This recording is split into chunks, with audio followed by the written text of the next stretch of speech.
भाई, ये मुनि उदाका रामपुत्ता के आश्रम का मार्ग कौन सा? मुनि उदाका रामपुत्ता जी, उनका आश्रम राजगृह से पूरब की ओर है।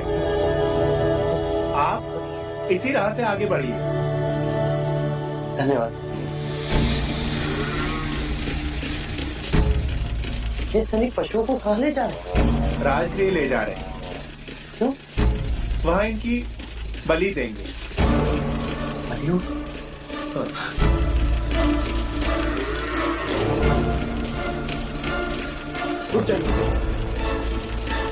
क्यों निर्दोष पशुओं पर अत्याचार कर रहे हैं आप? ऐसा बाबा, हमारा मार्ग छोड़ो। मैं अपने प्राण त्याग सकता हूँ, पर आपका मार्ग नहीं छोड़ सकता। पहले आप ये बताइए कि निर्दोष पशुओं को कहाँ लेके जा रहे हैं? इन सबको बलि के लिए ले जाया जा रहा है। आप इन निर्दोष पशुओं का वध करना चाहते हैं? ये आपका धर्म है। तो फिर इन पशुओं की बलि देने से पहले आपको एक नर बलि देनी होगी। ये मेरा धर्म है। कौन देगा नरबली? मैं दूंगा नर बलि। क्यों हमारे आड़े आ रहे हो? हमें हमारा काम करने दो। हमारे महाराज एक बहुत बड़ा यज्ञ करने के लिए जा रहे हैं और हमारी प्रथा है कि यज्ञ के बाद बलि दी जाए। किसने बनाई ऐसी प्रथा? उसने जिसके आगे आप सर झुकाकर नमन करते हैं। वो मैं कुछ नहीं जानता। हमें तो सिर्फ अपने महाराज की आज्ञा का पालन करना है। मुझे अपने धर्म का पालन करने दीजिए। मैं इन पशुओं को ले जाने नहीं दूंगा। जाओ और जाकर कह दो अपने महाराज कि बलि के पशुओं को रोके एक सन्यासी खड़ा है राम। तुम हमारे महाराज को चुनौती दे रहे हो? नहीं, मैं मानव धर्म का पालन कर रहा हूँ। यदि हमारे महाराज का आदेश न होता कि साधु संत का आदर करो, तो हम इसी वक्त आपकी गर्दन धड़ से अलग कर देते। तो कर दीजिए।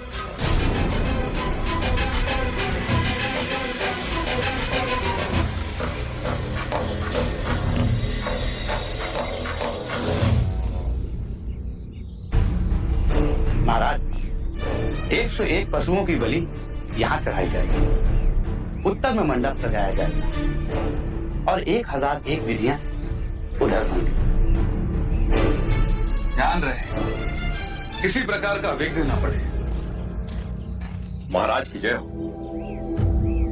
तुम तो बलि के पशुओं को इकट्ठा कर दे गए थे। जी महाराज, पर पता नहीं कहां से बीच में एक सन्यासी आ गया। सन्यासी?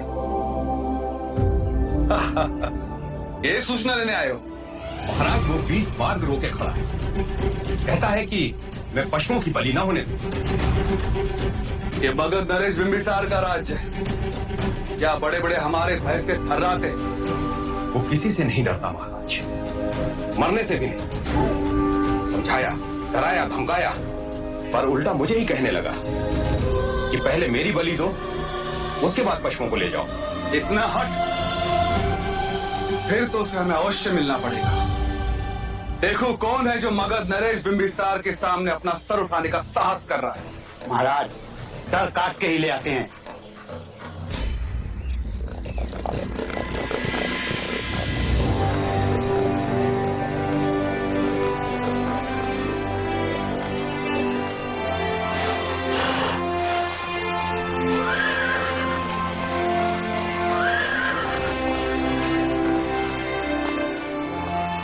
ये मेरा राज्य है, यहाँ केवल मेरा आदेश चलेगा। असंख्य राज्य बने, असंख्य राज्य बिगड़े, अंत ही जीवन का परम सत्य है। अब धर्म की शिक्षा तुम मुझे दोगे? धर्म के नाम पर यदि अधर्म होगा तो मैं उसका विरोध करूंगा। यदि सन्यासी नहीं होते तो अभी तुम्हारी बलि चढ़ा देता मैं। सन्यासी की हत्या के पाप से आज मैं तुम्हें मुक्त करता हूं।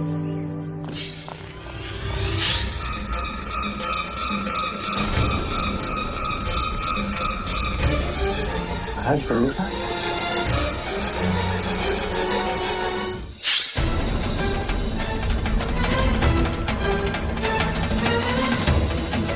महाराज पंडिता,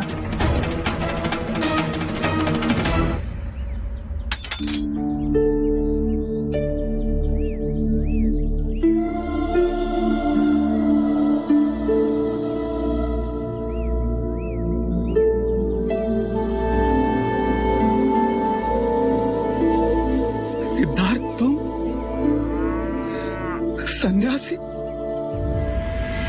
इतने बड़े पाप से तुमने मुझे आज बचा लिया। आपके हाथ मुझे मृत्यु भी स्वीकार, परंतु इस जीव की हत्या का पाप कहीं अधिक बड़ा होता है।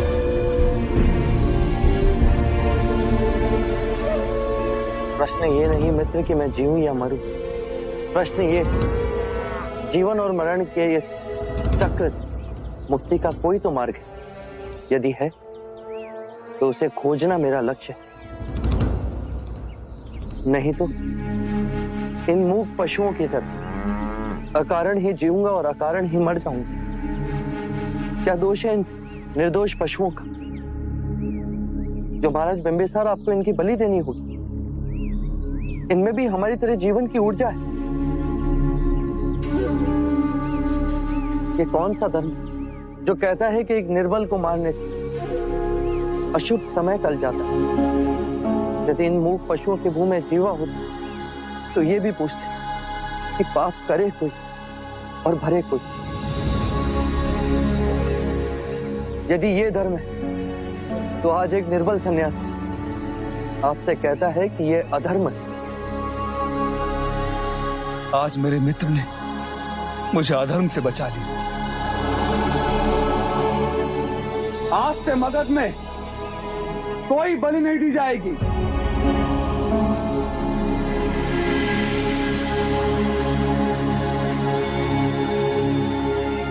सिद्धार्थ, तुम्हें इस अवस्था में देख ना सकूंगा, इतना बल नहीं है मुझे।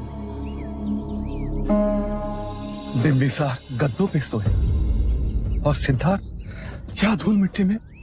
नहीं सिद्धार्थ, मेरे साथ राजमहल में चलो, वहां तुम्हारी साधना में कोई विघ्न नहीं आएगा।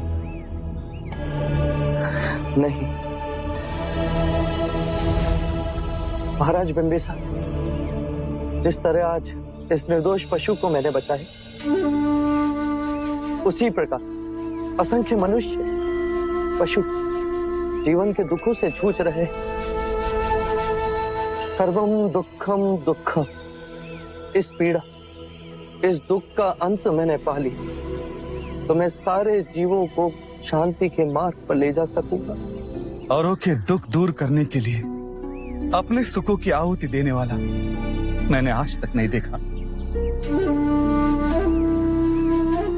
तुम जैसी महान आत्मा ने मित्रता कर मुझ पर कृपा की है सिद्धार्थ, मुझ पर कृपा। अब मुझे जाने की अनुमति दीजिए। बिंबिसार इतना मूर्ख नहीं सिद्धार्थ। जिस तरह खिलती धूप को मुट्ठी में बांधा नहीं जा सकता, उसी तरह तुम्हारे इस अलौकिक चित्त को मेरे जैसा निम्न व्यक्ति क्या रोक सकेगा?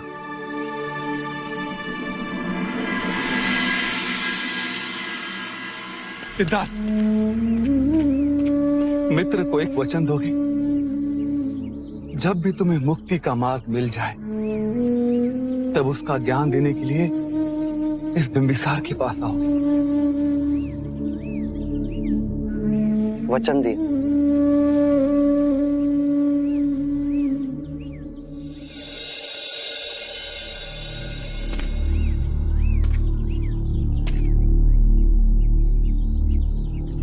एक मित्र ये बात समझा सकता था जिसने सब खो दिया उसी ने सब पा लिया, और जिसे ऐसा लगता है कि उसने सब पा लिया उससे बड़ा निर्धन कोई नहीं।